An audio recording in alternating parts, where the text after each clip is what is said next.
Imagine, Islamic soldiers force your 10-year-old son to gather wood for a fire. The soldiers pressure him to convert to Islam.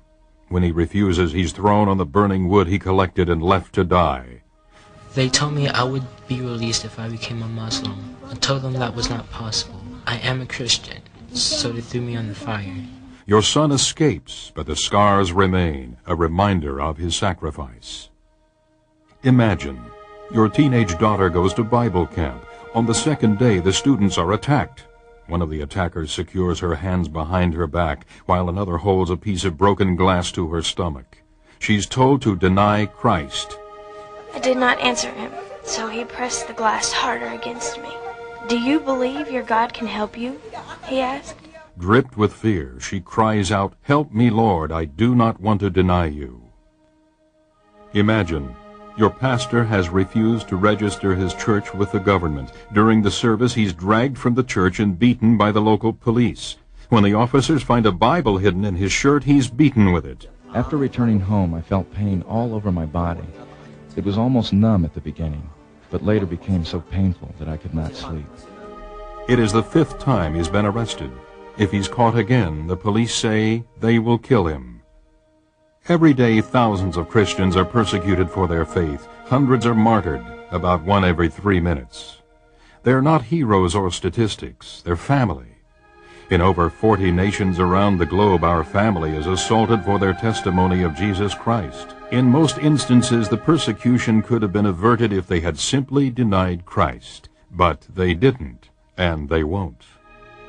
In Sudan, an Islamic army set on jihad, or holy war, has systematically targeted Christians. Death and suffering can be seen throughout the countryside.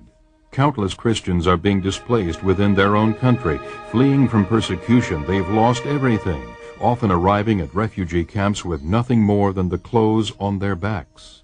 In spite of heavy persecution, the church in Sudan continues growing at astonishing rates. Many of the believers bear the scars of their faith, but they also bear a testimony to God's faithfulness. Over 500 churches have been destroyed in Indonesia. On the island of Ambon, Christians have been massacred in a so-called religious cleansing by radical Muslims.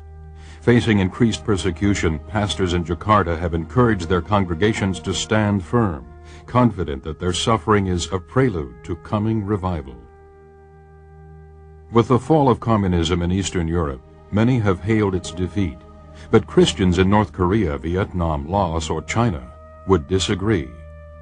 Hmong villagers have been imprisoned in Vietnam and Laos after converting to Christianity. Some have had boiling water poured down their throats for simply possessing a Bible in their own language. The Hmong tribe is the largest in Southeast Asia, numbering 10 million. Meeting secretly in homes, more than 2 million have recently committed their lives to Christ.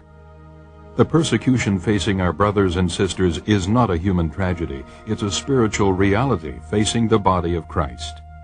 We may not be able to stop the attacks, but we can ease their pain.